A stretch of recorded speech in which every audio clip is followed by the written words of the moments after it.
السلام عليكم ورحمة الله وبركاته. الحمد لله نحمده ونستعينه ونستغفره ونعوذ بالله من شرور أنفسنا ومن سيئات أعمالنا. من يهده الله فلا مضل له ومن يضلله فلا هادي له. أشهد أن لا إله إلا الله وحده لا شريك له وأشهد أن محمدا عبده ورسوله. প্রশংসা আল্লাহ সুবহানাহু তাআলার জন্য। আমরা তারই সাহায্য প্রার্থনা করি এবং তারই নিকটে ক্ষমা প্রার্থনা করি। আমরা সাক্ষ্য দিই তিনি ব্যতীত কোনো সত্যিকার মাবুদ নেই, লা শারীকা লাহ, তার কোনো শরীক নেই। ওয়া আন্না মুহাম্মাদান আবদুহু ওয়া রাসূলুহু, আরও সাক্ষ্য দিই যে মুহাম্মদ সাল্লাল্লাহু আলাইহি ওয়াসাল্লাম তার প্রেরিত রাসূল এবং বান্দা। তারপর পরে শান্তির বারিধারা বর্ষিত হোক সেই রাসূল ও বান্দার উপর। সকলেই বলি সাল্লাল্লাহু আলাইহি ওয়াসাল্লাম। আল্লাহ সুবহানাহু তাআলা আমাদেরকে অনেক বাধা বিপত্তি অতিক্রম করে এই প্রোগ্রামে উপস্থিত হওয়ার তৌফিক দিয়েছেন। আজকে আপনাদের সামনে এই প্রোগ্রামে সংক্ষিপ্ত আলোচনার বিষয়বস্তু হচ্ছে রিজিক, যেটা আপনারা বলেন রুজি রুটি, বলেন না? রিজিকের উপর গুরুত্বপূর্ণ তথ্যবহুল আলোচনা পেশ করার চেষ্টা করব ইনশাআল্লাহ আজিজ। রাসূল সাল্লাল্লাহু আলাইহি ওয়াসাল্লাম বলছেন, সহিহ মুসলিমের হাদিস, ইয়াকুলু ইবনু আদম মালি মালি মালি। আদম সন্তান বলে যে আমার টাকা আমার টাকা আমার টাকা। আদম সন্তান টাকার জন্য এত পাগল যে সকাল সন্ধ্যায় শুধুই টাকা। তারপরে রাসূল সাল্লাল্লাহু আলাইহি ওয়াসাল্লাম বলছেন, হাল্লাহু মিন মালিন মা আকালতা ফাআফনাইতা। হে আদম সন্তান, তোমার টাকা আবার কি? তুমি যা খাও তা হজম হয়ে যায়। ওয়ামা লাবিস্তা ফাআবলাইতা, তুমি যা পড়ো তা ছিঁড়ে ছুটে যায়। ওয়ামা তাসাদ্দাকতা ফাআমদাইতা, তুমি আল্লাহর রাস্তায় যা দান করো তা বাকি থাকে। ওয়ামা বাকিয়া ফাআনতা যাহিবুন ওয়া তারিকুন লিন-নাস, আর বাকি যা থাকলো সেগুলো রেখে অন্যদের জন্য রেখে তুমি একদিন দুনিয়া থেকে চলে যাবে। সহিহ মুসলিম। এই হাদিসে রাসূল সাল্লাল্লাহু আলাইহি ওয়াসাল্লাম বলতে চাচ্ছেন যে আপনি টাকা দিয়ে কি করেন? খাদ্যদ্রব্য কিনেন। তো সকালে যা খেয়েছেন এখন কি তা আছে? এখন যা খাবেন কাল সকালে কি তা থাকবে? থাকবে না। তাহলে যা খান তা হজম হয়ে যায়। টাকা দিয়ে আর কি করেন? জামা কাপড় কিনেন। তো 5 বছর আগে যে জামা কাপড় ছিল সেটা কি এখনো আছে? ছিঁড়ে গেছে। এখন যেটা কিনবেন সেটা 5 বছর পরে থাকবে না। তাহলে জামা কাপড়ও থাকলো না, খাবারও থাকলো না। তো টাকা দিয়ে মানুষ মূল যে দুটো জিনিস করে তা টিকে থাকে না, নষ্ট হয়ে যায়। আর একটা কি করে? আল্লাহর রাস্তায় দান করে। তো সেটা আল্লাহর নিকটে বাকি থাকে। ব্যাংকে যেমন জমা থাকে, আপনি এখান থেকে আখিরাতের ব্যাংকে জমা করতেছেন সাদকা করার মাধ্যমে। আর বাকি কি? বাকি যদি জমি কিনে থাকে টাকা দিয়ে যদি বাড়ি তৈরি করে থাকে, টাকা দিয়ে যদি বিল্ডিং বানিয়ে থাকে, টাকা দিয়ে যদি কোম্পানি তৈরি করে থাকে, ব্যবসা বাণিজ্য প্রতিষ্ঠা করে থাকে, আর বাকি যাই থাকুক না কেন, ফাহুয়া যাহিবুন ওয়া তারিকুন লিন-নাস, আপনি একদিন চলে যাবেন মানুষের জন্য রেখে। কিভাবে?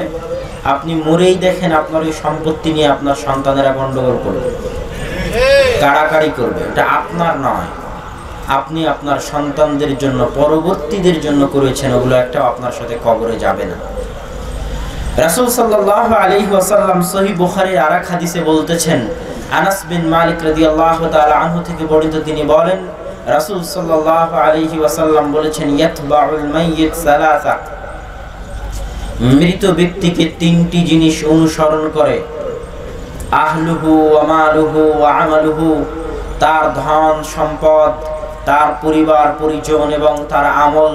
ফায়ারজিউ ইসনান, মাটি দেওয়া হয়ে গেলে দুটি জিনিস ফিরে আসে, ধন সম্পদ ফিরে আসে, পরিবার পরিজন ফিরে আসে।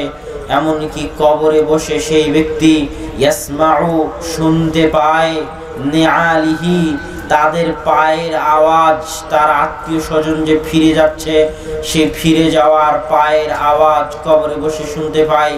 তো পরিবার পরিজন ফিরে যায়, আত্মীয় স্বজন ফিরে যায়, ধন সম্পদ ফিরে যায়। ইয়াবকা মাআহু আমালুহু, তার সাথে শুধু তার আমল থাকে। তথা মানুষ সকাল থেকে নিয়ে সন্ধ্যা পর্যন্ত যা কিছু করছে তার সবই বৃথা, তার আমল ছাড়া। আপনি সকাল থেকে সন্ধ্যা পর্যন্ত যদি আপনার সন্তান সন্ততির জন্য কষ্ট করে থাকেন, আপনার স্ত্রী পুত্রের জন্য কষ্ট করে থাকেন, মাথার ঘাম পায়ে ফেলে টাকা উপার্জন করে থাকেন, তো আল্লাহ সুবহানাহু ওয়া তাআলা সূরা আবাসার 38 নম্বর আয়াতে বলছেন ইয়াউমা ইয়াফিরুল মারউ মিন আখিহি ওয়া উম্মিহি ওয়া আবিহি ওয়া সাহিবাতিহি ওয়া বানিহি, যেই দিন মানুষ পালিয়ে যাবে তার স্ত্রীকে দেখে, যেই দিন স্ত্রী পালিয়ে যাবে তার স্বামীকে দেখে, যেই দিন সন্তান পালিয়ে যাবে পিতাকে দেখে, যেই দিন পিতা পালিয়ে যাবে সন্তানকে দেখে, সেই দিন কতই না ভয়াবহ হবে। তথা আপনি দুনিয়াতে যার পিছনে কোটি কোটি টাকা ব্যয় করেছেন, যার পিছনে মাথার ঘাম পায়ে ফেলে জীবন পর্যন্ত দিতে প্রস্তুত ছিলেন, কিয়ামতের মাঠে সে আপনার বিন্দুমাত্র কাজে আসবে না। কাজে কি আসবে? আপনি যতটুকু আমল করেছেন ততটুকু। কিয়ামতের মাঠ অনেক ভয়াবহ। কিয়ামতের মাঠ এত ভয়াবহ যে তার উপর আমাদের আলাদা আলোচনার প্রয়োজন। তবুও একটি আয়াত কিয়ামতের মাঠ সম্পর্কে পড়া জরুরি মনে করছি। আল্লাহ সুবহানাহু ওয়া তাআলা কোরআন মাজিদে বলছেন আল কারিআতু মাল কারিআ ওয়া মা আদরাকা মাল কারিআ ইয়াউমা ইয়াকুনুন নাসু কাল ফারাশিল মাবসুস, যেই দিন মানুষ হয়ে যাবে কীট পতঙ্গের ন্যায়, পঙ্গপালের ন্যায়, মশা মাছির ন্যায়, পাখির ন্যায়, পোকা মাকড়ের ন্যায়। ইয়াউমা ইয়াকুনুন নাসু কাল ফারাশিল মাবসুস, যেই দিন মানুষ হয়ে যাবে কীট পতঙ্গ, পশু পাখি, পোকা মাকড়ের ন্যায়। ওয়া তাকুনুল জিবালু কাল ইহনিল মানফুশ, যেই দিন পাহাড় সমূহ হবে ধ্বনিত তুলার ন্যায়। যখন মানুষ তৈরি করে ল্যাপ, কাঁথা, কম্বল, তোশক, তখন শিমুলের তুলায় যখন বাড়ি দেয় তখন ওই তুলা যেমন আকাশে উঠতে থাকে, এরকম ধ্বনিত তুলার ন্যায় পাহাড় পর্বতগুলো, হিমালয়ের মতো বড় বড় পাহাড় পর্বতগুলো আকাশে উঠতে থাকবে। সেই দিন কি হবে সেই দিনের কথা আল্লাহ সুবহানাহু ওয়া তাআলা কোরআনে বলতেছেন। মানুষের নিকটে আশ্চর্য মনে হয় যে কিভাবে মানুষ পঙ্গপালের ন্যায়, পোকামাকড়ের ন্যায় হিমালয় পর্বতের মতো বড় বড় পাহাড়গুলো কিভাবে আসমানে উঠবে ধ্বনিত তুলার ন্যায়। মানুষের নিকটে আশ্চর্য মনে হলো বিজ্ঞানের বাস্তবতা সেটাই বলে। আজকের পৃথিবী প্রতি মিনিটে যত কিলোমিটার গতিতে ঘুরতেছে, শূন্যের উপর পৃথিবী আছে, যত কিলোমিটার গতিতে ঘুরতেছে, আল্লাহ সুবহানাহু ওয়া তাআলা এই পৃথিবীকে যদি 1 সেকেন্ডের জন্য থামিয়ে দেন তাহলে পৃথিবী যত কিলোমিটার গতিতে ঘুরতেছিল, পৃথিবীর বুকে যা কিছু আছে, মশা মাছি, মানুষজন, পাহাড় পর্বত, বাড়ি ঘর, পৃথিবীর বুকে যা কিছু আছে তা আসমানের দিকে ছিটকে চলে যাবে অত কিলোমিটার গতিতে, যত কিলোমিটার গতিতে পৃথিবী আজ ঘুরতেছে। তো হিমালয় পর্বত ওইভাবে আসমানের দিকে ছিটকে চলে যাবে যখন আল্লাহ পৃথিবীর ঘুরন্ত গতিকে থামিয়ে দিবেন। সম্মানিত উপস্থিতি, কিয়ামতের মাঠ বড় ভয়াবহ। তো এটা হচ্ছে আমাদের টাকা পয়সা ধন দৌলতের বাস্তবতা। তারপরে আরো কিছু হাদিস যে দুনিয়ার বাস্তবতা কি। জাবের বিন আব্দুল্লাহ রাদিয়াল্লাহু তাআলা আনহু থেকে বর্ণিত, তিনি বলেন মাররা ইয়াউমাইদিন রাসূলুল্লাহ সাল্লাল্লাহু আলাইহি ওয়াসাল্লাম, একদা রাসূল সাল্লাল্লাহু আলাইহি ওয়াসাল্লাম বিদাখিল আলিয়াতিন, একটি বাজারের মধ্যে দিয়ে অতিক্রম করতেছিলেন। ফারাআ, আল্লাহর রাসূল দেখলেন যে বিজাদি আসাক্কা মাইয়িতিন, একটি কান কাটা মৃত ছাগল, মৃত খাসি বাজারের পাশে পড়ে আছে। তখন রাসূল সাল্লাল্লাহু আলাইহি ওয়াসাল্লাম বললেন, তোমাদের মধ্যে কেউ কি আছে যে তুরিদ আন তাখুযা হাযা বিদিরহামিন, এই কান কাটা মৃত ছাগলকে 1 দিরহামের বিনিময়ে ক্রয় করবে? তখন সাহাবীগণ জবাবে বললেন, আল্লাহ রাসূল, লাউ কানা হাইয়ান ফাহুয়া আসাক, যদি জীবিত হতো তবুও তার কান কাটা ছিল, এই জন্য তার দাম কমে যেত। যদি জীবিত হতো তার কান কাটা ছিল, দাম কমে যেত। এখন তো সে মৃত, তাকে তো আমরা এমনি দিলেও নিব না। তখন রাসূল সাল্লাল্লাহু আলাইহি ওয়াসাল্লাম বলছেন, লাদ দুনিয়া আহওয়ানু ইনদাল্লাহ, আল্লাহ সুবহানাহু ওয়া তাআলার নিকটে দুনিয়ার মূল্য তোমাদের নিকটে এই খাসির মূল্য যা, তার চাইতেও কম। আর এক হাদিসে রাসূল সাল্লাল্লাহু আলাইহি ওয়াসাল্লাম বলছেন, লাউ কানাতিদ দুনিয়া তাজিনু জানাহা বাউদাতিন তাজিনু ইনদাল্লাহি জানাহা বাউদাতিন মা সাকা কাফিরাম মিনহা কাতরাতান আবাদা, যদি দুনিয়ার মূল্য আল্লাহ সুবহানাহু ওয়া তাআলার নিকটে একটি মাছির ডানার সমপরিমাণ হতো, যদি সারা পৃথিবীর মূল্য আল্লাহ সুবহানাহু ওয়া তাআলার নিকটে একটি মাছির ডানা সমপরিমাণ হতো, তাহলে একটা কাফেরও এই পৃথিবীতে 1 ঢোক পানি পান করতে পারত না। কিভাবে দুনিয়ার মূল্য? আজকে ঢাকা শহরে যান, একটা 1 কাঠা জমির দাম কত, একটা প্লটের দাম কত, একটা ফ্ল্যাটের দাম কত? কয়েক লক্ষ টাকা। তাহলে পুরো ঢাকা শহরের দাম কত হতে পারে? বাংলাদেশের মতো একটা গরিব শহরের যদি ঢাকা শহরের দাম এত হয়, সারা বাংলাদেশের দাম কত হবে? শুধু জমির দাম, জমিতে যা ফসল আছে সেটা বাদ দিলাম, জমির নিচে যত তরল পদার্থ, যত খনিজ দ্রব্য আছে সেগুলোকে সাথে নিলে, জমির ফসলকে সাথে নিলে, জমির উপর মানুষ যা কিছু করেছে সেগুলোকে সাথে নিলে, জমির দামকে সাথে নিলে, দুবাইয়ের একটা জমির দাম কত হতে পারে, লন্ডনের একটা জমির দাম কত হতে পারে, সারা পৃথিবীতে যা কিছু আছে সকল কিছুর দাম কত হতে পারে? আল্লাহ সুবহানাহু ওয়া তাআলা বলছেন, এগুলোর দাম আল্লাহর নিকটে একটি মাছির ডানার সমপরিমাণ নয়। আর এক হাদিসে রাসূল সাল্লাল্লাহু আলাইহি ওয়াসাল্লাম বলছেন যে আদম সন্তান দুনিয়ার পিছনে ছুটে, দুনিয়ার মূল্য আল্লাহ সুবহানাহু ওয়া তাআলার নিকটে একটা আহাদুকুম ইয়াজআলু ইসবাআহু ফিল ইয়াম্মি ফালইয়ানজুর বিমা ইয়ারজি', তোমাদের কেউ তার আঙ্গুলকে মহাসমুদ্রে ডুবিয়ে দিক, মহাসমুদ্রে ডুবিয়ে দেওয়ার পর সে আঙ্গুল মহাসমুদ্র থেকে উঠিয়ে নিয়ে দেখুক যে তার আঙ্গুলে কতখানি পানি লেগে আছে। ওই পানির সাথে মহাসমুদ্রের তুলনা যেমন, দুনিয়ার সাথে আখিরাতের তুলনা ততটুকুও নয়। সম্মানিত উপস্থিতি, দুনিয়ার এই মূল্য আল্লাহ সুবহানাহু ওয়া তাআলার নিকটে, আল্লাহ সুবহানাহু ওয়া তাআলা কোরআনের বহু আয়াতে বলেছেন, মাসালুল হায়াতিদ দুনিয়া, আল্লাহ সুবহানাহু ওয়া তাআলার নিকটে দুনিয়ার মূল্য হচ্ছে লাইবুন ওয়া লাহু, খেল তামাশা। খেল তামাশা কি? একটা ছোট্ট শিশু নদীর ধারে বা বাড়ির পিছনে যদি কাদামাটি দিয়ে খেলনা কিছু বানায়, যদি কাদামাটি দিয়ে বালির কিছু তৈরি করে, যখন খেলা শেষ হয়ে যায় তখন এই শিশুটা নিজে থেকেই তার বানানো ওই খেলনা জিনিসগুলো ভেঙে ফেলে না? যদি বালি দিয়ে কিছু তৈরি করে, কাদা দিয়ে কিছু তৈরি করে, খেলা শেষ হয়ে গেলে পা দিয়ে লাথি মেরে ভেঙে চলে আসে। তো তার নিকটে এই খেলতামাশার মূল্য যেমন, সারা পৃথিবী আল্লাহ সুবহানাহু ওয়া তাআলার নিকটে ওই শিশুর নিকটে তার খেলতামাশার মূল্য যতটুকু, এই পৃথিবীর মূল্য আল্লাহ সুবহানাহু ওয়া তাআলার নিকটে ততটুকুও নয়।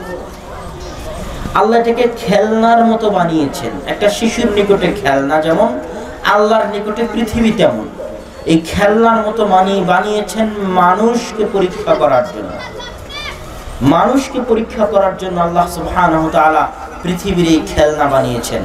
সম্মানিত উপস্থিতি, আমরা যখন দুনিয়ার বাস্তবতা বুঝে নিলাম, আমরা যখন ধন সম্পদের বাস্তবতা বুঝে নিলাম, তখন এবার আমরা দেখি যারা পৃথিবীতে মহান মানুষ চলে গেছে তাদের রুজি রুটির অবস্থা কেমন ছিল। আয়েশা রাদিয়াল্লাহু তাআলা আনহা হতে দুটি হাদিস বর্ণিত। তিনি বলছেন, মা শাবিআ আলু মুহাম্মাদিন সাল্লাল্লাহু আলাইহি ওয়াসাল্লাম بخبز شعير يومين متتاليين حتى قبض رسول الله صلى الله عليه وسلم محمد صلى الله عليه وسلم এর পরিবার টানা পর পর 2 দিন রুটি খেয়েছে বলে আমার জানা নেই। টানা পর পর 2 দিন আল্লাহ রাসূলের পরিবার রুটি খেতে পেয়েছে, শাঈর জবের রুটি বা গমের রুটি রুটি খেতে পেয়েছে টানা পর পর 2 দিন আল্লাহ রাসূলের পরিবার, এমন আমার জানা নাই। কে বলছে? আয়েশা রাদিয়াল্লাহু তাআলা আনহা। হাত্তা কুবিদা রাসূলুল্লাহ সাল্লাল্লাহু আলাইহি ওয়াসাল্লাম, এমন কি মৃত্যু পর্যন্ত আল্লাহ রাসূলের পরিবারের অবস্থা এমনই ছিল। আর এক হাদিসে আয়েশা রাদিয়াল্লাহু তাআলা আনহা বলতেছেন যে মুহাম্মদ সাল্লাল্লাহু আলাইহি ওয়াসাল্লামের বাড়িতে লা ইয়ামকুসু আলু মুহাম্মাদিন শাহরান আও শাহরাইনি ওয়া মা উকিদা ফি আবিয়াতি রাসূলিল্লাহি সাল্লাল্লাহু আলাইহি ওয়াসাল্লাম নারুন। রাসূল সাল্লাল্লাহু আলাইহি ওয়াসাল্লামের বাড়িতে 1 মাস অতিক্রম হয়ে যেত, 2 মাস অতিক্রম হয়ে যেত, কিন্তু কোনোদিন আল্লাহ রাসূলের বাড়িতে আগুন জ্বলতো না, আল্লাহ রাসূলের চুলায় আগুন জ্বলতো না, আল্লাহ রাসূলের পরিবারের চুলায় কিছু রান্না করার জন্য আগুন জ্বলতো না। 1 মাস পার হয়ে যেত, 2 মাস পার হয়ে যেত। আপনি কি নিজের সাথে তুলনা করে দেখতে পারেন যে আপনার বাড়ির চুলা কয়দিন জ্বলেনি? এরকম হয়েছে যে চাউল নাই, কিছুই নাই, চুলা যে জ্বালাবেন, জ্বালানোর মতো এমন কিছু বাড়িতে নাই, এইরকম আপনার কয়দিন হয়েছে? পৃথিবীর সর্বশ্রেষ্ঠ মানুষ তার পরিবার সম্পর্কে তার স্ত্রী বলতেছে যে 2 মাস অতিক্রম হয়ে গেছে, 1 মাস অতিক্রম হয়ে গেছে, আল্লাহ রাসূলের বাড়িতে চুলা জ্বলবে, পাতিলে কিছু দিয়ে তাকে সেদ্ধ করা হবে, এইরকম কোন পরিবেশ পরিস্থিতি আল্লাহ রাসূলের বাড়িতে ছিল না। এরকম বহু হাদিস আছে। রাসূল সাল্লাল্লাহু আলাইহি ওয়াসাল্লামের বাড়িতে মেহমান খাওয়ার মতো খাবার থাকতো না। একদিন একজন মহিলা এসেছে ভিক্ষা করতে, কোলে 2টা মেয়ে নিয়ে এসেছে। তো আয়েশা রাদিয়াল্লাহু তাআলা আনহা বলছেন, বাহাতু, আমি আমার বাড়িতে তন্ন তন্ন করে খুঁজলাম এই মিসকিন ফকির মহিলাটাকে কিছু দিব এই জন্য, একটা খেজুরের দানা ছাড়া আর কিছুই পেলাম না। সারা বাড়িতে ফকিরকে দেওয়ার মতো কিছু নাই, একটা খেজুরের দানা ছাড়া কিছুই পেলাম না। তো আমি একটা খেজুরের দানাই ওই ফকিরকে দিলাম। তখন সে খেজুরের দানাটাকে ভাগ করে একটা তার 1 মেয়েকে দিল, আর একটা তার আর এক মেয়েকে দিল। সম্মানিত উপস্থিতি, শুধু তাই নয়, একদিনের ঘটনা সহিহ হাদিসে এসেছে যে রাসূল সাল্লাল্লাহু আলাইহি ওয়াসাল্লাম হঠাৎ একদিন বাড়ি থেকে বের হলেন অসময়ে, ভর দুপুরে, যখন রোদের তাপে, বিশেষ করে যারা সৌদি আরবে থাকে তারা জানে যে ভর দুপুরে এমনিতেই তো তাপমাত্রা বেশি, ভর দুপুরে বাইরে বের হওয়ার কোনো প্রশ্নই আসে না। ফাখারাজ রাসূলুল্লাহ সাল্লাল্লাহু আলাইহি ওয়াসাল্লাম ইয়াওমাইযিন ফাইযা ফীহি, তো বের হতেই তিনি দেখছেন আবু বকর ওমর রাদিয়াল্লাহু তাআলা আনহু 2 জনও ঘর থেকে বের হয়ে এসেছে ভর দুপুরে। তো রাসূল সাল্লাল্লাহু আলাইহি ওয়াসাল্লাম জিজ্ঞেস করছেন, মাযা আখরাজাকুমা মিন বুয়ুতিকুমা ফি হাযিহি সাআ? আবু বকর, ওমর, এই অসময়ে ভর দুপুরে, কঠিন দুপুরে, যখন রৌদ্রের তাপদাহে বাইরে বের হওয়া যায় না, এই অসময়ে তোমরা কেন ঘর থেকে বের হয়েছো? কি কারণে ঘর থেকে বের হয়েছো? তখন আবু বকর ওমর বলতেছে, আল জুউ ইয়া রাসূলুল্লাহ, ক্ষুধার তাড়নায় ঘর থেকে বের হয়েছে আল্লাহ রাসূল। এবার পরের উত্তরটা শুনেন। রাসূল সাল্লাল্লাহু আলাইহি ওয়াসাল্লাম বলছেন, তোমরা যে ক্ষুধার তাড়নায় ঘর থেকে বের হয়েছো, আমি মুহাম্মদও সেই ক্ষুধার তাড়নায় ঘর থেকে বের হয়েছি। সম্মানিত উপস্থিতি, এই ছিল স্বর্ণযুগের সেই সমস্ত মানুষদের পরিবারের অবস্থা, তাদের রুজিরুটির অবস্থা, তাদের রিজিকের অবস্থা। এবার আমরা আসি, এই হাদিসগুলো বা এই আয়াতগুলো শুনে আপনাদের মনে হতে পারে, তাহলে কি আমরা ধন সম্পদ উপার্জনের চেষ্টা করব না? তাহলে কি আমরা টাকা পয়সা উপার্জনের চেষ্টা করব না?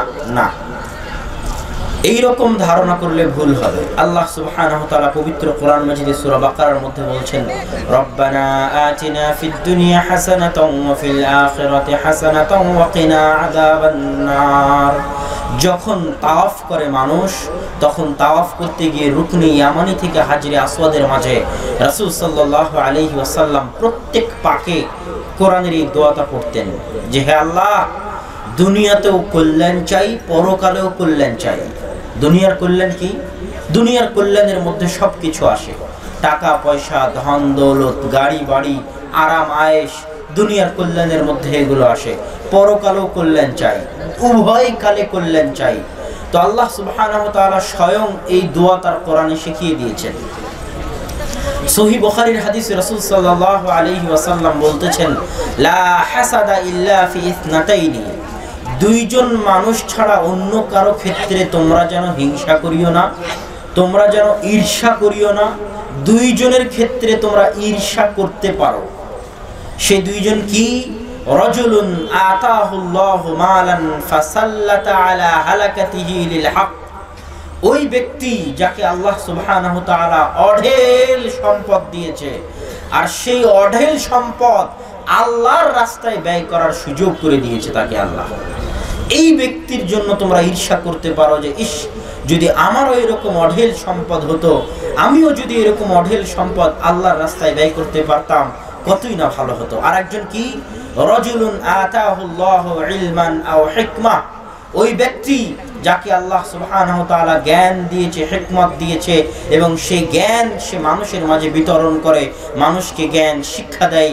তাকে দেখে তোমরা ঈর্ষা করতে পারো যে ইস, আমারও যদি এরকম জ্ঞান থাকতো, আমিও যদি মানুষকে এরকম জ্ঞান শিক্ষা দিতে পারতাম, কতই না ভালো হতো। একটি আয়াত এবং একটি হাদিস প্রমাণ করে যে আপনি এবং আমি ধন সম্পদ উপার্জন করতে পারি। শুধু তাই নয়, স্বয়ং আল্লাহ সুবহানাহু ওয়া তাআলার নির্দেশ আছে, রিজিক অন্বেষণ করার পিছনে আল্লাহর নির্দেশ আছে। হুয়াল্লাযী জাআলা লাকুমুল আরদা যালুলান ফামশু ফি মানাকিবিহা ওয়া কুলু মির রিজকিহি, যে আল্লাহ জমিনকে তোমাদের অধীনস্থ করে দিয়েছে, তোমরা সেই জমিনে চলো এবং আল্লাহ সুবহানাহু ওয়া তাআলার রিজিক খাও। সূরা মুলকের মধ্যে আল্লাহ সুবহানাহু ওয়া তাআলা বলছেন। আর এক আয়াতে আল্লাহ সুবহানাহু ওয়া তাআলা বলছেন সূরা জুমআর মধ্যে, ফাইযা কুযিয়াতিস সালাহ ফান্তাশিরু, যখন সালাত সম্পূর্ণ হয়ে যায় তখন তোমরা আল্লাহর জমিনে ছড়িয়ে পড়ো।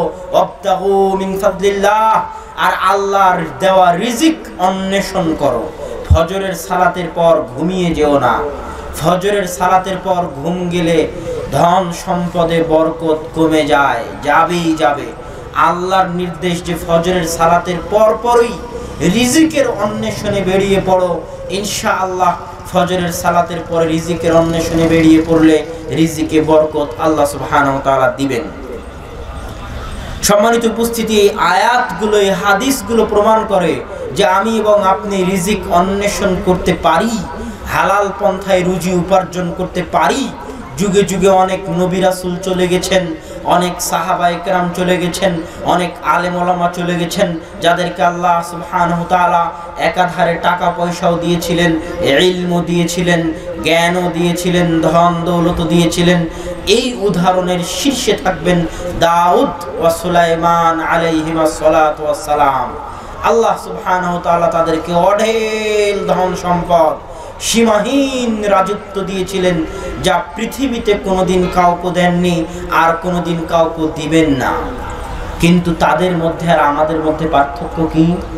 দাউদ আর সুলাইমানের মধ্যে আর আমাদের মধ্যে পার্থক্য হচ্ছে, আমরা যখন টাকার মালিক হই তখন অহংকারী হই, আল্লাহর ইবাদত করা ছেড়ে দিই, আল্লাহ সুবহানাহু ওয়া তাআলাকে ভুলে যাই। 10 তলার উপর থেকে বারবার দারোয়ানকে জাগিয়ে লিফটে করে মসজিদে সালাত আদায় করতে যাওয়া অনেক কঠিন, যেতে পারা যায় না। 25 তলা থেকে 30 তলা থেকে 10 তলা থেকে এসি রুম থেকে বের হয়ে মসজিদে আসা যায় না। আমরা যখন টাকা উপার্জন করি তখন আমাদের দশা হয় এই। আর দাউদ সুলাইমানকে আল্লাহ যত টাকা দিয়েছে, দাউদ সুলাইমান তত আফসোস করতে থেকেছে যে এই নিয়ামতের শুকরিয়া কিভাবে আদায় করব, এই নিয়ামতের শুকরিয়া কিভাবে আদায় করব। দাউদ আলাইহিস সালাম সারা রাত ঘুমাতেন না, সারা রাত আল্লাহর ইবাদতে জেগে জেগে দাঁড়িয়ে থাকতেন যে আল্লাহর দেওয়া নিয়ামতের শুকরিয়া কিভাবে আদায় করব। একদিন সিয়াম রাখতেন, একদিন ভঙ্গ করতেন, আবার সিয়াম রাখতেন, আবার ভঙ্গ করতেন। এইভাবে বছরের অর্ধেক দিনই সিয়াম পালন করতেন আল্লাহর শুকরিয়া আদায় করার জন্য, যে আল্লাহ আমাকে এত টাকা পয়সা দিয়েছে, এত বিরাট রাজত্ব দিয়েছে, এই রাজত্ব, এই ধন দৌলতের শুকরিয়া আমি আল্লাহর দরবারে কিভাবে আদায় করব। একই অবস্থা ছিল আল্লাহ রাসূলের। রাসূল সাল্লাল্লাহু আলাইহি ওয়াসাল্লামকে সাহাবীরা জিজ্ঞেস করত, আল্লাহ রাসূল, আপনার তো সকল গুনাহ ক্ষমা হয়ে গেছে, অতীতের গুনাহ, পরের গুনাহ সব ক্ষমা হয়ে গেছে, তবুও কেন আপনি রাতে দাঁড়িয়ে এত কষ্ট করে সালাত আদায় করেন? তখন রাসূল সাল্লাল্লাহু আলাইহি ওয়াসাল্লাম বলছেন, আফালা আকুনু আবদান শাকুরা, আমি কি আল্লাহর শুকরগুজার বান্দা হব না? যে আল্লাহ আমার উপর দয়া করে আমার সকল গুনাহ ক্ষমা করে দিল, সে আল্লাহর শুকরিয়া কি আমি আদায় করব না? ওই আল্লাহর শুকরিয়া আদায় করার জন্য আমি কষ্ট করে দাঁড়িয়ে দাঁড়িয়ে সালাত আদায় করি। তো সুলাইমান দাউদ ছিল আল্লাহর শুকরগুজার বান্দা। এভাবে আল্লাহ সুবহানাহু ওয়া তাআলা বহু সাহাবী ছিল যাদেরকে ধন দৌলত দিয়েছেন। উসমান গানি, গানি কিন্তু তার নাম নয়, গানি মানে হচ্ছে ধনী। এত টাকা পয়সার মালিক ছিলেন উসমান রাদিয়াল্লাহু তাআলা আনহু, যে আজকের যুগের বিল গেটস বলেন, যে যত বড় ধনী হোক, উসমান রাদিয়াল্লাহু তাআলা আনহুর মোকাবিলা করতে পারবে না। এত টাকা পয়সার মালিক ছিলেন। তাবুকের যুদ্ধে আল্লাহ রাসূলকে বলছেন, আল্লাহ রাসূল, 3 মাসের এই পথে যত মানুষ যাবে, এত মানুষের অর্ধেকের উট, খাওয়া দাওয়া সবকিছু আমি উসমান, আমার উপর। 10,000 মানুষ, 15,000 মানুষ, এত মানুষের 3 মাস ফ্রি খাবার দেওয়া, 3 মাস যানবাহন দেওয়া, গাড়ি দেওয়া, উট দেওয়া আজকের যুগের কোনো বিশ্বসেরা ধনীর পক্ষ সম্ভব নয়। আর এটা ছিল উসমান রাদিয়াল্লাহু তাআলা আনহুর নিকটে নিম্নমানের, অতি অল্প তার ধন দৌলতের তুলনায়। তেমনি আল্লাহ সুবহানাহু ওয়া তাআলা ধন দৌলত দিয়েছিলেন আব্দুর রহমান ইবনে আউফ রাদিয়াল্লাহু তাআলা আনহুকে। আলেম ওলামাদের মধ্যে এমন ছিল যাদেরকে আল্লাহ অঢেল সম্পদ দিয়েছিলেন। তার মধ্যে শীর্ষে হাফেজ ইবনে হাজার আসকালানি রাহিমাহুল্লাহ। হাফিজ ইবনে হাজার আসকালানি রাহিমাহুল্লাহকে আল্লাহ সুবহানাহু ওয়া তাআলা যেমন জ্ঞান দিয়েছিলেন, তিনি 16 বছর পরিশ্রম করে যেমন ফাতহুল বারি নামক বিখ্যাত গ্রন্থ লিখেছেন এবং বহু গ্রন্থের প্রণেতা, বিশ্ব সেরা মুহাদ্দিসদের একজন, ঠিক তেমনি কোটি কোটি টাকার মালিক ছিলেন। একদিন রাস্তায় যখন তিনি আলিশান উটের পিঠে চড়ে, ঘোড়ার পিঠে চড়ে, বিচারক ছিলেন, প্রধান বিচারপতি ছিলেন, মিশরের বিচারালয়ে যাচ্ছেন, তখন একজন ইহুদি জিজ্ঞেস করছে, ইবনে হাজার আসকালানি, কি ব্যাপার? তোমরা বলো যে ইন্নাদ দুনিয়া সিজনুন লিল মুমিন, দুনিয়া হচ্ছে মুমিনের জন্য কারাগার, আর তোমার কোটি কোটি টাকার মালিক তুমি, তোমার আলিশান বাড়ি, আলিশান তোমার যাতায়াতের অবস্থা, আবার তুমি আলেম দাবি করো, ইমানদার দাবি করো, আবার বলো দুনিয়া নাকি তোমাদের জন্য কারাগার, আর আমি ইহুদি, আমার টাকা পয়সা নাই, খাবারের জিনিস নাই, পায়ের স্যান্ডেল নাই, গায়ে জামা নাই, আর দুনিয়া নাকি আমার জন্য জান্নাত। কি সব আবল তাবল বকো, আগে আমাকে বুঝাও যে তোমরা সত্য মিথ্যে কি, আগে আমাকে বলো। তখন হাফিজ ইবনে হাজার আসকালানি জবাবে বলতেছে যে, হে ইহুদি, আল্লাহ সুবহানাহু ওয়া তাআলা দুনিয়াতে আমাকে যে নিয়ামত দিয়েছে, এই নিয়ামত জান্নাতের তুলনায় কারাগারের বরাবর। বুঝতে পারেননি মনে হয়? বুঝতে পেরেছেন? আমার সাথে কথা বলতে হবে, বুঝতে পেরেছেন? কত সুন্দর জবাব। হাফিজ ইবনে হাজার আসকালানি বলতেছেন, আমাকে যে আল্লাহ দুনিয়াতে কোটি কোটি টাকা দিয়েছে, আলিশান বাড়ি গাড়ি দিয়েছে, জান্নাতের নিয়ামতের তুলনায় আমার দুনিয়ার বাড়ি গাড়ি কারাগারের বরাবর, কারাগারের তুলনা। আর তোমরা যে দুনিয়াতে কষ্টে আছো, দুঃখে আছো, এটা জাহান্নামের আযাবের চাইতে জান্নাত বরাবর। পরকালে তোমরা যে জাহান্নামের আগুনে জ্বলবে, ওই জাহান্নামের কঠিন ভয়াবহ শাস্তির তুলনায় দুনিয়ার এই কষ্ট তোমাদের নিকটে জান্নাত মনে হবে কিয়ামতে, পরকালে। তো সম্মানিত উপস্থিতি, আমরা আলোচনা করছিলাম যে ধন সম্পদ উপার্জন করতে পারেন, উপার্জন করা যায়। এখানে আরো একটা প্রশ্ন আসে যে রিজিকের মালিক কে? আপনারা বলবেন আল্লাহ সুবহানাহু ওয়া তাআলা রিজিকের মালিক, কিন্তু অন্তরে বিশ্বাস করেন না যে আল্লাহ রিজিকের মালিক। শুধু মুখে বলেন, অন্তরে বিশ্বাস করেন না। আল্লাহ সুবহানাহু ওয়া তাআলা সূরা মুলকে বলছেন, আম্মান হাযাল্লাযী ইয়ারযুকুকুম ইন আমসাকা রিজকা। আল্লাহ সুবহানাহু ওয়া তাআলা যদি রিজিক দেওয়া বন্ধ করে দেন, রুজি রুটি দেওয়া বন্ধ করে দেন, তাহলে তোমাদেরকে রিজিক কে দিবে? আল্লাহর চ্যালেঞ্জ। আরেক আয়াতে আল্লাহ সুবহানাহু ওয়া তাআলা চ্যালেঞ্জ করছেন সূরা নামলের 60 নম্বর 61 নম্বর আয়াতে, মা কানা লাকুম আন তুমবিতু শাজারাহা। দুনিয়ার মানুষ, সারা পৃথিবীর সকল বিজ্ঞানী, সকল ইঞ্জিনিয়ার, সকল মানুষ একত্রিত হলেও একটা দানা থেকে গাছ উৎপাদন করতে পারবে না। দানা পুঁতার পরে আপনার আর কিছুই করার নাই। আপনি যত সার দেন, যত কিছু করেন, বিষ দেন, এই পর্যন্ত আপনার চেষ্টা। দানা যদি ভিতরে পচে যায়, নষ্ট হয়ে যায়, দানা থেকে যদি গাছ বের না হয়, বীজ থেকে যদি গাছ বের না হয়, পৃথিবীর কারো শক্তি আছে গাছ বের করবে? এটা আল্লাহর চ্যালেঞ্জ। তাহলে রিজিক কে দেয়? আল্লাহ সুবহানাহু ওয়া তাআলা দেয়। সূরা হুদের 6 নম্বর আয়াতে আল্লাহ সুবহানাহু ওয়া তাআলা বলছেন আরো একটা কঠিন বাক্য, ওয়ামা মিন দাব্বাতিন ফিল আরদি। আসমানের নিচে, জমিনের উপরে এমন কোন পশু পাখি, প্রাণী, পোকামাকড় নাই। আসমানের নিচে, জমিনের উপরে প্রত্যেক পোকামাকড়, পশু পাখি, প্রাণী, কীট পতঙ্গ সকলের রিজিকের দায়িত্ব কার? আল্লাহ। আল্লাহ সুবহানাহু ওয়া তাআলা।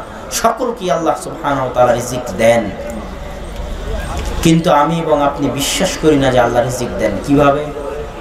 সন্তান বেশি হলে গরিব হয়ে যাবেন, বিশ্বাস করেন না? বিশ্বাস করে না মানুষ? করে। মা এবং বোনেরা আছে, তারাও বিশ্বাস করে যে সন্তান যদি বেশি হয় তাহলে গরিব হয়ে যাব। তাহলে শুধু মুখের কথা যে আল্লাহ রিজিকের মালিক, অন্তরের বিশ্বাস নাই।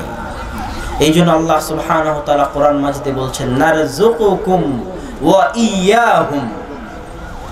এই বাক্যের যদি আমি অনুবাদ করি তাহলে অনুবাদটা এইভাবে করতে হবে। আল্লাহর ভাষায় যদি আমি বলতে চাই মানুষকে বুঝানোর জন্য, তাহলে এইভাবে বলতে হবে, আরে মানুষ,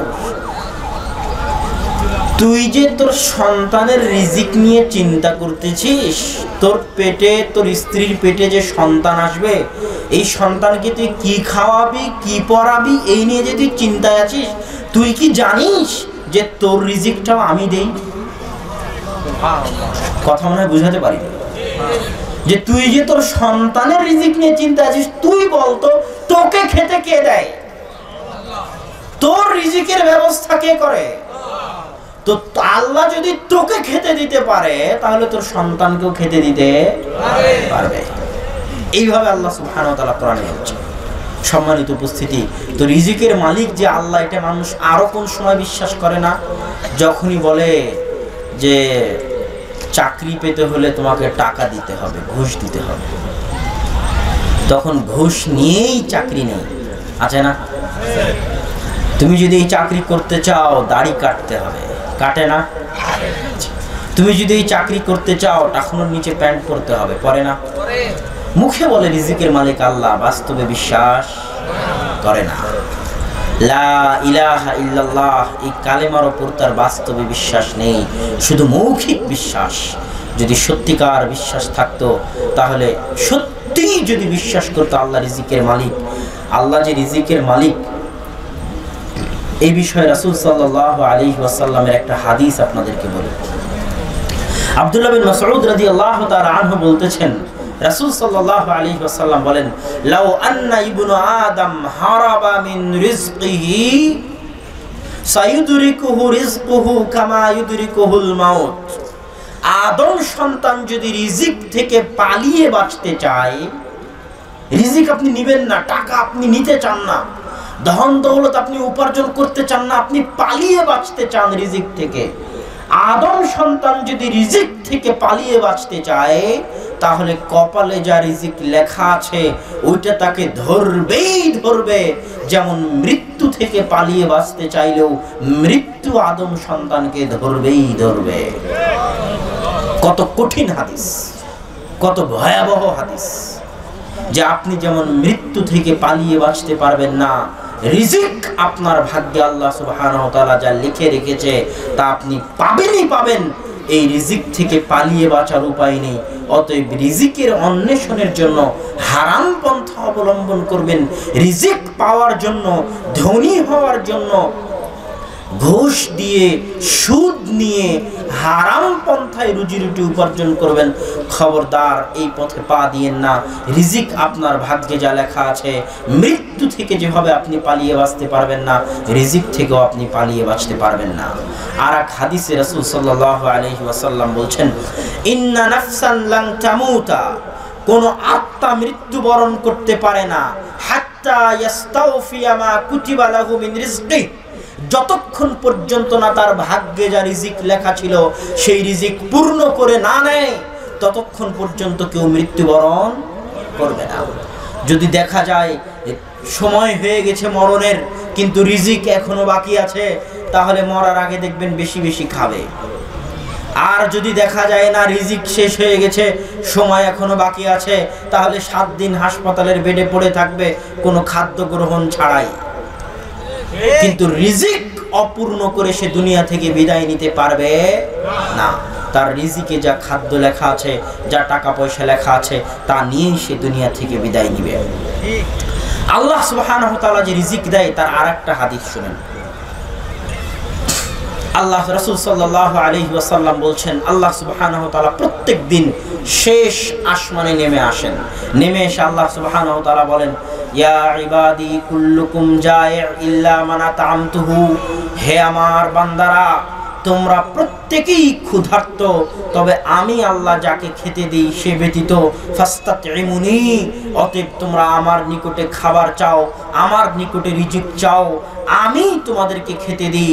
লাউ আন্না আউওয়ালাকুম ওয়া আখিরাকুম ওয়া ইনসাকুম ওয়া জিন্নাকুম জামাউ ফি সাঈদিন ওয়াহিদিন, যদি তোমাদের প্রথম থেকে নিয়ে শেষ পর্যন্ত, আদম থেকে নিয়ে কিয়ামত পর্যন্ত যত মানুষ পৃথিবীতে এসেছে, সব মানুষ, যত মানুষ পৃথিবীতে আসবে, শত মানুষ, জিনের শুরু থেকে নিয়ে জিনের শেষ পর্যন্ত, কিয়ামত পর্যন্ত যত জিন পৃথিবীতে এসেছে, সব জিন, যত জিন দুনিয়াতে আসবে, সব জিন, সকল জিন এবং মানুষ যদি একই মাঠে একত্রিত হয়ে আমার নিকটে যার যা চাওয়ার আছে চায়, ফাসাআলা ইনদি মাসআলাতাহু, প্রত্যেকের যার যা চাওয়ার আছে আমার নিকটে চায়।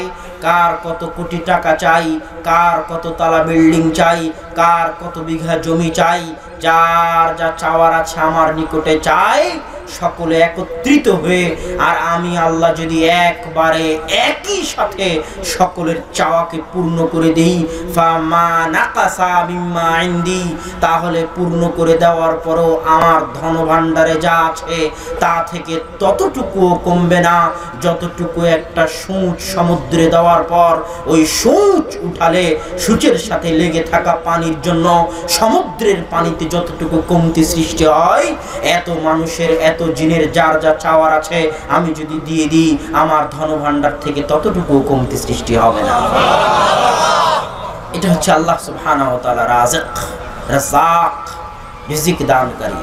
এটা হচ্ছে আল্লাহ সুবহানাহু ওয়া তাআলার দয়া। কিন্তু মানুষ জানে না যে আল্লাহকে, এই জন্য রিজিকের জন্য হারাম পন্থা অবলম্বন করে। মানুষ যদি জানতো আল্লাহকে, তাহলে রিজিকের জন্য হারাম পন্থা অবলম্বন করতো না। আল্লাহ সুবহানাহু ওয়া তাআলা যে রিজিক দেয় তার বাস্তব উদাহরণ, জাকারিয়া আলাইহিস সালাতু ওয়াস সালাম বাইতুল আকসার মধ্যে ঢুকলেন। বাইতুল আকসার একটা গৃহে মারিয়াম আলাইহিস সালাতু ওয়াস সালাম মসজিদের খাদেমা, জাকারিয়া হচ্ছেন মারিয়ামের খালু, মসজিদের খাদেমা, মসজিদের তিনি খেদমত করেন, মসজিদ ঝাড়ু দেন, মসজিদ মুছেন। তো অসময়ে মারিয়ামের গৃহে খাবার, অসময়ে আম, যখন আমের সময় নয় তখন আম, যখন লিচুর সময় নয় তখন লিচু, যখন কাঁঠালের সময় নয় তখন কাঁঠাল। সূরা আলে ইমরানের 37 নম্বর আয়াতে আল্লাহ সুবহানাহু ওয়া তাআলা এভাবেই বলতেছেন, কুল্লামা দাখালা আলাইহা জাকারিয়াল মিহরাব ওয়াজাদা ইনদাহা রিজকা, যখনই জাকারিয়া মারিয়ামের গৃহে প্রবেশ করে তখনই দেখে মারিয়ামের নিকটে অসময়ে খাদ্যদ্রব্য। এখন ওই খাদ্যদ্রব্য সারা পৃথিবী খুঁজলেও পাওয়া যাবে না, অথচ মারিয়ামের ঘর খাদ্যে ভর্তি হয়ে আছে। তখন জাকারিয়া বলে, ইয়া মারিয়াম আন্না লাকি হাদা, হে মারিয়াম, এই অসময়ে খাদ্যদ্রব্য তুমি কোথায় পেলে? তখন মারিয়াম উত্তরে বলে, হুয়া মিন ইনদিল্লাহ ইন্নাল্লাহা ইয়ারযুকু মান ইয়াশা বিগাইরি হিসাব, এই খাবার আল্লাহর পক্ষ থেকে এসেছে, আর আল্লাহ যাকে ইচ্ছা তাকে বেহিসাব রিজিক দেন। সুবহানাল্লাহ। সম্মানিত উপস্থিতি, এই হচ্ছে আল্লাহ সুবহানাহু ওয়া তাআলা রাজ্জাক, রিজিক দানকারী, তার জ্বলন্ত প্রমাণ, কিন্তু আমরা বিশ্বাস করি না বা বিশ্বাস করতে পারি না। এবার আমরা আসি যে রিজিক আমরা যে অন্বেষণ করব, কোরআন এবং সহিহ হাদিসে রিজিক বৃদ্ধি করার জন্য কিছু বলা আছে কিনা? আব্দুল্লাহ ভাই, আপনি কিছু বলতে পারবেন কিনা যে কোরআন এবং হাদিসে রিজিক বৃদ্ধি করার জন্য আল্লাহ এবং আল্লাহ রাসূলের পক্ষ থেকে কোনো দিক নির্দেশনা আছে কিনা? এই বিষয়ে আপনাদের সামনে সংক্ষিপ্ত কিছু কথা পেশ করব। এক, কোরআন হাদিসে রিজিক বৃদ্ধির বিষয়ে সবচেয়ে বড় কথা হচ্ছে বরকত। ধন সম্পদে, পরিবার পরিজনে, সন্তান সন্ততিতে বরকত থাকলে অল্প টাকাতেই জীবন পার হয়ে যাবে। বরকতই সবকিছু, টাকার পরিমাণ সবকিছু নয়। ইসলামে বরকতই সবকিছু, টাকার পরিমাণ নয়। বরকত কাকে বলে? একজন 1 লক্ষ টাকা মাসে বেতন পায়, কিন্তু তারপরও 20 তারিখ যেতে যেতে 1 লক্ষ টাকা কিভাবে যে শেষ হয়ে যায় বুঝতে পারে না। কখন কোন বিপদ লেগে যায়, কখন কোথায় যে টাকা খরচ হয়ে যায়, কিভাবে যে খরচ হয়ে যায়, 20 তারিখের পর থেকে আবার হন্যে হয়ে খুঁজতে থাকে যে কখন আবার পরের মাসের বেতন পাবো। কেন?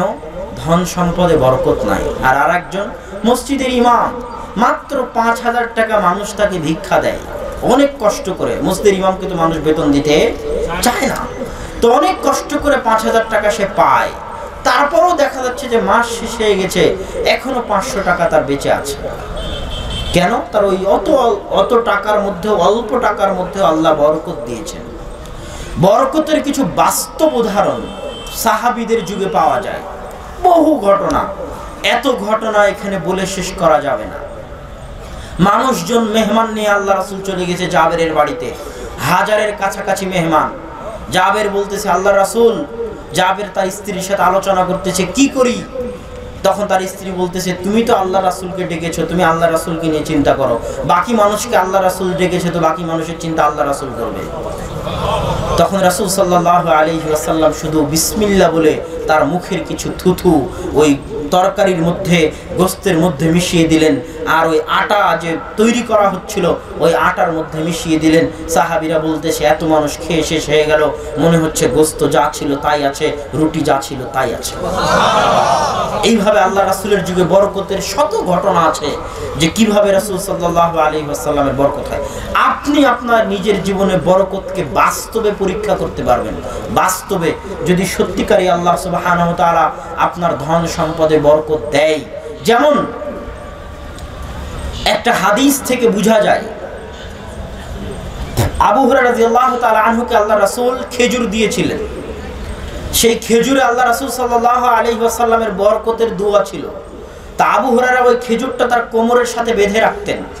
কোনোদিন খেজুরের এটা ঝেড়ে ফেলতেন না, খেজুরের যে জিনিসটা ওইটা ঝেড়ে ফেলতেন না।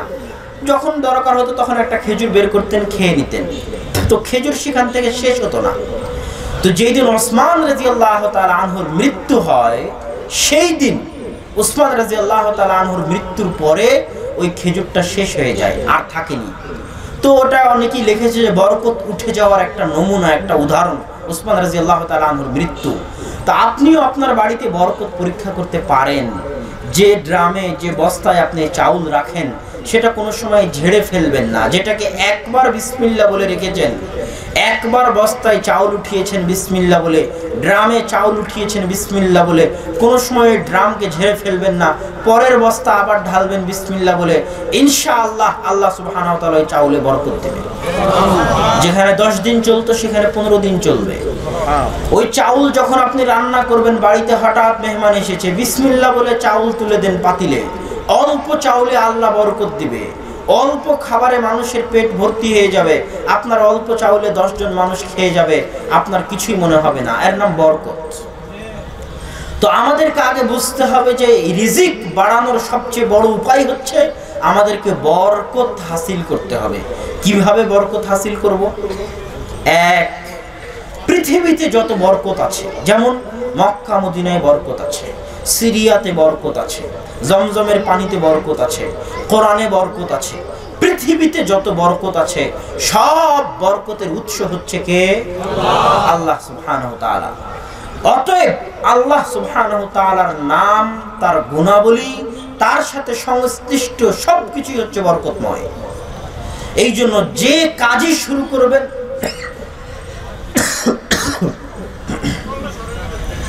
আল্লাহ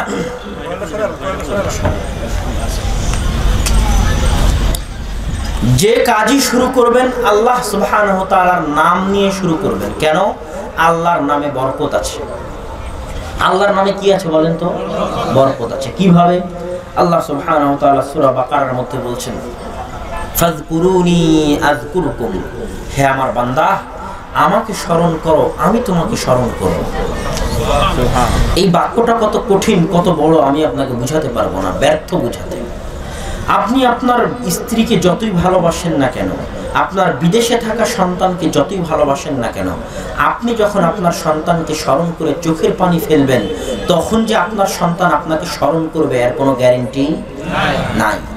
কিন্তু এই মহাবিশ্বের মহাপরাক্রমশালী সত্তাকে আপনি যদি আফ্রিকার জঙ্গলে বসেও স্মরণ করেন, মহাসমুদ্রের অতল গহ্বরে বসেও স্মরণ করেন, যেখানে মোবাইলের কোনো নেটওয়ার্ক নাই, ইন্টারনেটের কোনো সংযোগ নাই, এই রকম অজপাড়া গায়ে একাকী নির্জন অন্ধকারে বসে মহাবিশ্বের মহাপরাক্রমশালী সত্তাকে যদি স্মরণ করেন, তিনিও আপনাকে স্মরণ করবেন তখনই, সাথে সাথে, দেরি করবেন না।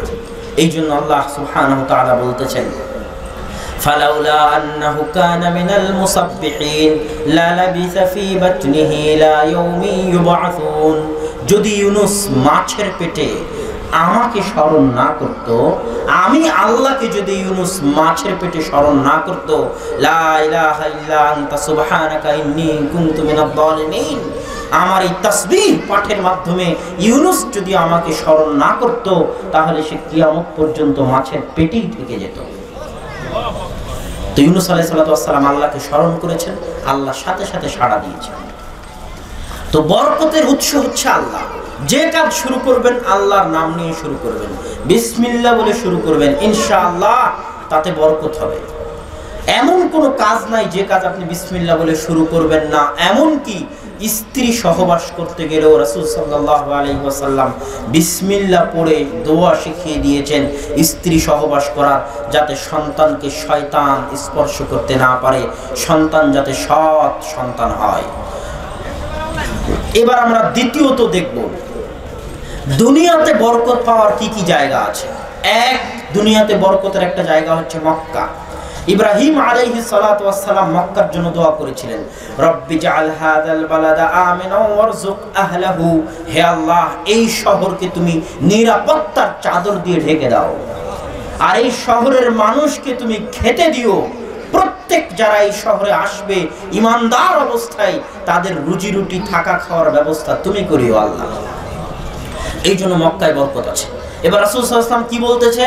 রাসূল সাল্লাল্লাহু আলাইহি ওয়াসাল্লাম বলতেছে, আল্লাহুম্মা জাআল যিফাই মা জাআলতা লিমাক্কা, হে আল্লাহ আমার শহর মদিনার জন্য আপনি মক্কার জন্য যে বরকত দিয়েছেন তার চেয়ে ডবল বরকত আমার মদিনায় দেন। আল্লাহ সুবহানাহু ওয়া তাআলা কবুল করে নিয়েছেন। মদিনাও হচ্ছে বরকতময়। রাসূল সাল্লাল্লাহু আলাইহি ওয়াসাল্লাম দোয়া করতেছেন, আল্লাহুম্মা বারিক লানা ফি শামিনা, আল্লাহুম্মা বারিক লানা ফি ইয়ামানিনা, আল্লাহুম্মা বারিক লানা ফি শামিনা, আল্লাহুম্মা বারিক লানা ফি ইয়ামানিনা। হে আল্লাহ আমাদের সিরিয়াতে বরকত দেন, আমাদের ইয়েমেনে বরকত দেন। এই জন্য ইয়েমেনও বরকতময়, সিরিয়াও বরকতময়। আরো কি বরকতময়? আল্লাহ সুবহানাহু ওয়া তাআলা সূরা ইসরার 1 নম্বর আয়াতে বলছেন, আল মসজিদুল আকসা আল্লাযী বারাকনা হাওলাহু, মসজিদে আকসা হচ্ছে এমন মসজিদ যার চারপাশ আমরা বরকত দিয়ে ঘিরে দিয়েছি।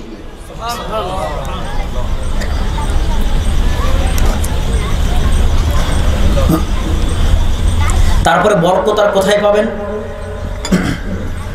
রাসূল সাল্লাল্লাহু আলাইহি ওয়াসাল্লাম সহিহ হাদিসে বলছেন, ইন্নাল্লাহা জাআলা লি উম্মতি আল বারাকাতা ফি বুকুরিহা, আল্লাহ সুবহানাহু ওয়া তাআলা আমার উম্মতের জন্য বরকত দিয়েছেন সকালে। কখন? সকালে। বক্তব্যের এক অংশেও বলেছিলাম যে ফজরের পর যদি ঘুমান বরকত থাকবে না, উঠে যাবে। আর আল্লাহ রাসূল বলতেছেন সহিহ হাদিসে যে আমার উম্মতের জন্য আল্লাহ বরকত দিয়েছেন কোথায়? সকালে। সকালে কাজ করেন, সকালে কোরআন মুখস্থ করেন, সকালে পড়াশোনা করেন, সকালে লেখালেখি করেন, দেখবেন সব কাজে আল্লাহ সুবহানাহু ওয়া তাআলা বরকত দিবেন। তারপরে আল্লাহ সুবহানাহু ওয়া তাআলার কোরআন বরকতময়। কেন? কোরআন আল্লাহর বাণী। আল্লাহ স্বয়ং সূরা আনআমের 92 নম্বর আয়াতে বলছেন ওয়া হাযা কিতাবুন আনজালনাহু মুবারাক, এই বইকে আমি বরকতময় করে অবতীর্ণ করেছি। এই বই যে ঘরে পড়া হবে সেখানে বরকত অবতীর্ণ হবে, যে দোকানে পড়া হবে সেই দোকানে বরকত অবতীর্ণ হবে। আপনার যেটারই দোকান হোক না কেন, বিসমিল্লাহ বলে সকাল সকাল দোকান খুলবেন, কাস্টমার আসুক না আসুক, দোকান খুলে দোকানের আগে সবার আগে কোরআন তেলাওয়াত করবেন। যেখানে কোরআন তেলাওয়াত হয় সেখানে কি হয়? বরকত হয়। সকালে খুললেন বরকত পেলেন, বিসমিল্লাহ বলে খুললেন বরকত পেলেন, কোরআন তেলাওয়াত করলেন বরকত পেলেন। ইনশাআল্লাহ আপনার ব্যবসায় বরকত হবেই হবে। এত বরকত যখন আপনি জমা করতে পারলেন, বরকত হবে ইনশাআল্লাহ। ধন সম্পদে বরকত হবে ইনশাআল্লাহ। বরকত আরেকটা কিভাবে পাবো? নাসিরউদ্দিন আলবানী রাহিমাহুল্লাহ হাদিসকে সহিহ বলেছেন, ইবনে মাজার হাদিস, কুলু জামিআন ওয়া লা তাফাররাকু ফাইন্নাল বারাকাতা ফিল জামাআহ, তোমরা একসাথে বসে খাও, বিচ্ছিন্ন বিচ্ছিন্ন হয়ে খেও না, কেননা বরকত একতাবদ্ধ থাকার মধ্যে, একসাথে খাওয়ার মধ্যে। এটা সৌদি আরবের মানুষদের মধ্যে এই বরকতের এই রেওয়াজটা আছে। তারা একই প্লেটে, বড় প্লেটে 4-5 জন একসাথে বসে খাবার গ্রহণ করে। আর প্রত্যেক যারা সৌদিতে একই প্লেটে একসাথে খেয়েছে তারা বুকে হাত দিয়ে সাক্ষ্য দিতে পারবে যে এটাই সত্য যে একসাথে খাদ্য গ্রহণ করলে বরকত হয়, একসাথে খাদ্য গ্রহণ করলে বরকত হয়। সম্মানিত উপস্থিতি,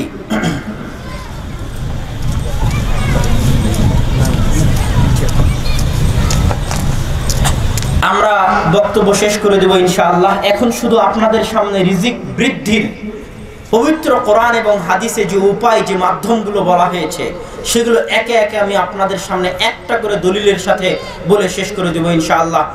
বরকতের আলোচনা তো শেষ করলাম। এক, তাওহীদ যদি থাকে আল্লাহ সুবহানাহু ওয়া তাআলা ধন সম্পদে বরকত দিবে। আল্লাহ সুবহানাহু ওয়া তাআলা সূরা আরাফের 96 নম্বর আয়াতে বলছেন ওয়ালাউ আন্না আহলাল কুরা আমানু ওয়াত্তাকাউ লাফাতাহনা আলাইহিম বারাকাতিম মিনাস সামাই ওয়াল আরদ, যদি গ্রামবাসী, শহরবাসী আল্লাহ সুবহানাহু ওয়া তাআলার তাওহীদে বিশ্বাস স্থাপন করে তাহলে আসমান এবং জমিনের সকল বরকতের দরজা আমি তাদের জন্য উন্মুক্ত করে দেব। এই জন্য সৌদি আরবের মানুষ তারা আজকে যে ধনী হয়েছে, ধন সম্পদের মালিক হয়েছে, তার মূল কারণ হচ্ছে তাওহীদ। আল্লাহ জমিনের বরকতের দরজাগুলো তাদের জন্য উন্মুক্ত করে দিয়েছেন তেল স্বর্ণ দিয়ে।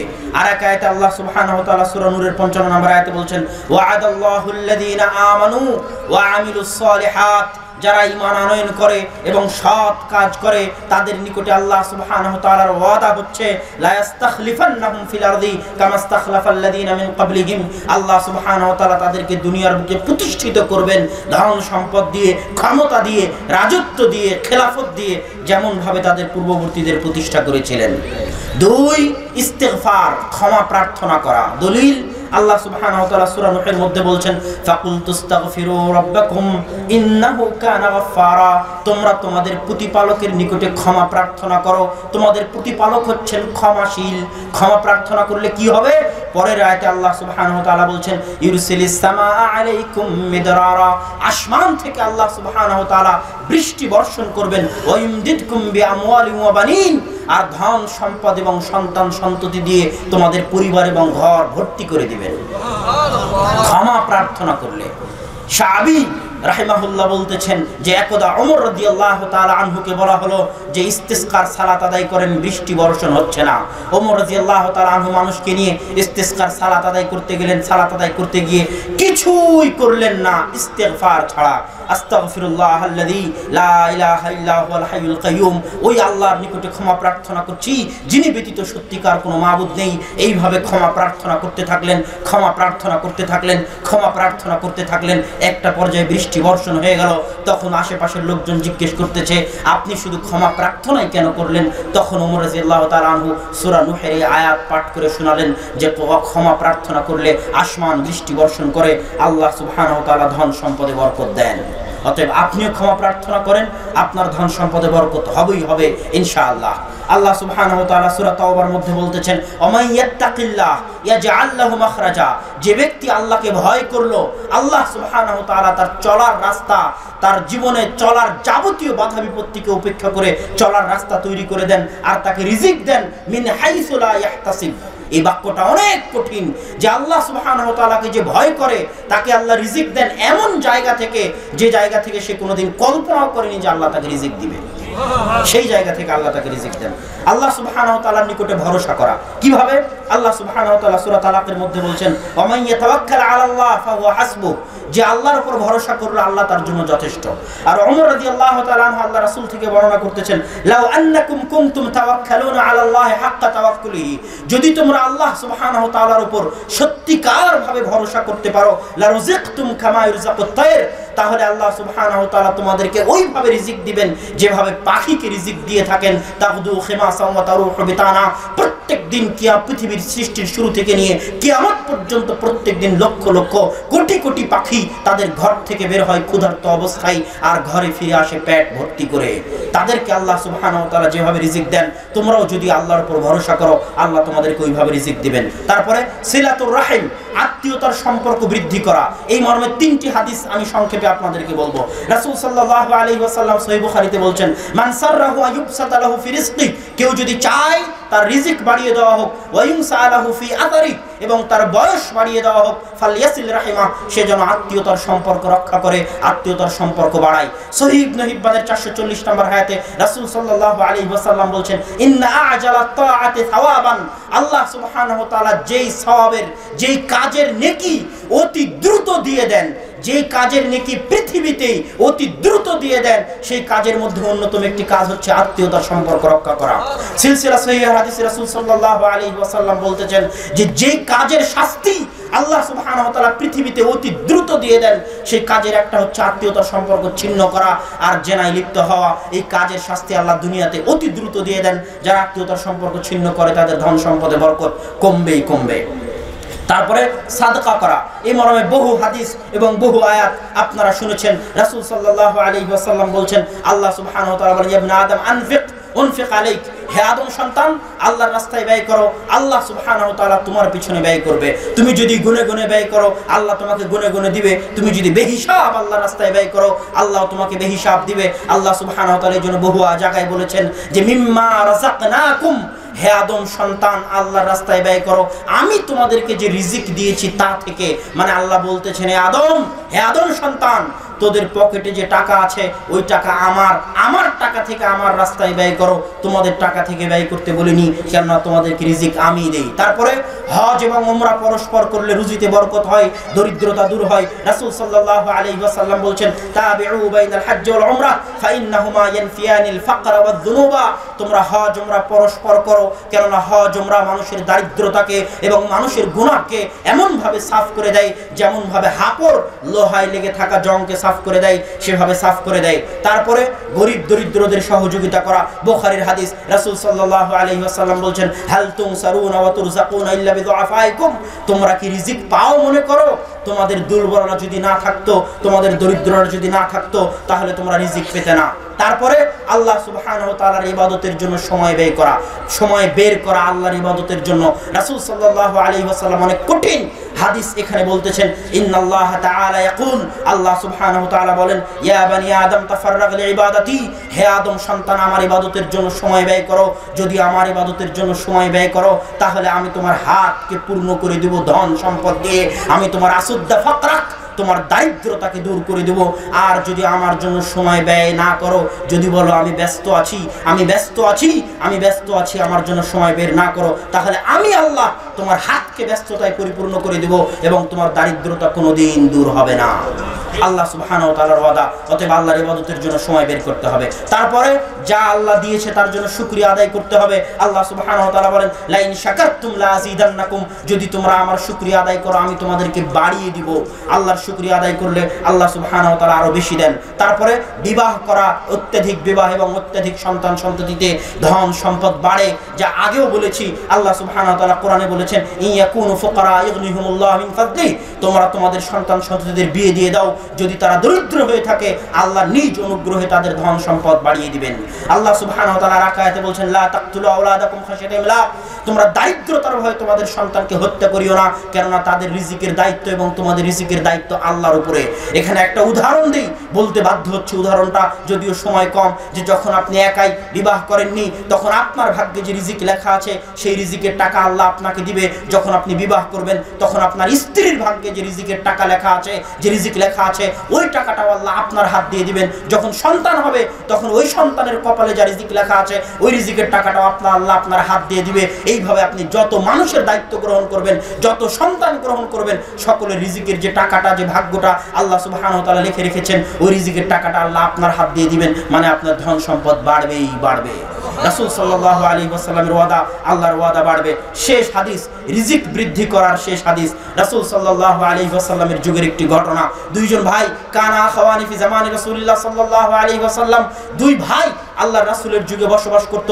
এক ভাই কানা ইয়াতি ইলা নবী সাল্লাল্লাহু আলাইহি ওয়াসাল্লাম, আল্লাহ রাসূলের নিকটে আসতো, আল্লাহ রাসূলের মসজিদে নববীতে বসে কোরআন এবং হাদিসের জ্ঞান অর্জন করত। আর একজন কানা ইয়াহতারিফ, সে ব্যবসা বাণিজ্য করত, সে পেশাজীবী ছিল। সে আল্লাহ রাসূলের নিকটে এসে শাকা ইলা রাসূলিল্লাহ সাল্লাল্লাহু আলাইহি ওয়াসাল্লাম, আল্লাহ রাসূলের নিকটে এসে অভিযোগ করলো, আল্লাহ রাসূল, আমি একাই আমার সংসার চালাতে কষ্ট হয়, তার উপরে আবার আমার ভাই আপনার নিকটে এসে বসে থাকে, আপনার মসজিদে নববীতে কোরআন হাদিস শিখে সে যদি আমার সাথে আমার সংসারের কাজে সহযোগিতা করত তাহলে আমার জন্য একটু ভালো হতো, সুবিধা হতো। তখন রাসূল সাল্লাল্লাহু আলাইহি ওয়াসাল্লাম যে উত্তরটা দিলেন, এই উত্তরটা আপনাদের মনে রাখতে হবে, ভোলা যাবে না। রাসূল সাল্লাল্লাহু আলাইহি ওয়াসাল্লাম বলেন, লাআল্লাকা তুরযাকু বিহি, শুনে রাখো, তুমি যে বলতেছো তোমার ভাই মসজিদে নববীতে এসে বসে থাকে আর তুমি সকাল থেকে সন্ধ্যা পর্যন্ত কাজ করো, এই জন্য তোমার কষ্ট হয়, জেনে রাখো আল্লাহ সুবহানাহু ওয়া তাআলা তোমাকে যে রিজিক দেয়, এই রিজিকের পিছনে হতে পারে যে তুমি তোমার এই ভাইয়ের ব্যয়ভার বহন করো। যে ভাই মসজিদে নববীতে বসে কোরআন হাদিস শিখছে, ওই ভাইয়ের ব্যয়ভার বহন করার কারণে আল্লাহ তোমাকে রিজিক দেয়। এই হাদিস প্রমাণ করে আপনি যদি মাদ্রাসার ছাত্রের পিছনে খরচ করেন, ব্যয়ভার বহন করেন, আল্লাহ সুবহানাহু ওয়া তাআলা আপনার রিজিক বাড়িয়ে দিবেন। সম্মানিত উপস্থিতি, রিজিকের আলোচনার শেষে এসে আমি আমার বক্তব্য গুটিয়ে নিচ্ছি। বক্তব্যের শেষে বলতে চাই যে আমি অধম খাকসার মিন্নাতুল বারী সহিহ বুখারীর বাংলা ভাষায় সর্বপ্রথম ব্যাখ্যা গ্রন্থ, প্রথম খণ্ড প্রকাশিত হয়েছে, দ্বিতীয় খণ্ড মাসিকাল ইতিসামে পর্ব আকারে আসতেছে। আপনারা মিন্নাতুল বারী যাওয়ার সময় অবশ্যই নিয়ে যাবেন, সহিহ বুখারীর প্রথম ব্যাখ্যা গ্রন্থ। আর যে মাসিকাল ইতিসামে মিন্নাতুল বারীর দ্বিতীয় খণ্ড আসতেছে, সেই মাসিকাল ইতিসামও এদেশের শ্রেষ্ঠ পত্রিকাগুলোর একটি। শ্রদ্ধেয় বড় ভাই শেখ মুজাফফর বিন মুহসিন এই পত্রিকার সম্পাদক। এরকম আরো আলেম ওলামা মদিনা বিশ্ববিদ্যালয়ের যারা অনার্স মাস্টার্স করে এসেছে তারা এই পত্রিকায় লেখালেখি করে, অনেক সুন্দর এবং ভালো শিক্ষণীয় একটি পত্রিকা। এই পত্রিকাও নিয়ে যাবেন। এছাড়া আরও আব্বুর যে বই পুস্তকগুলো আছে আপনারা পাবেন। বক্তব্যের শেষে অবশ্যই বই পুস্তকগুলো নিয়ে যাওয়ার চেষ্টা করবেন, এই অনুরোধ রেখে আমি আমার সংক্ষিপ্ত আলোচনা এখানে শেষ করছি। ওয়া আখিরু দাওয়ানা আনিল হামদুলিল্লাহি রাব্বিল আলামিন। আসসালামু আলাইকুম ওয়া রাহমাতুল্লাহি ওয়া বারাকাতুহু।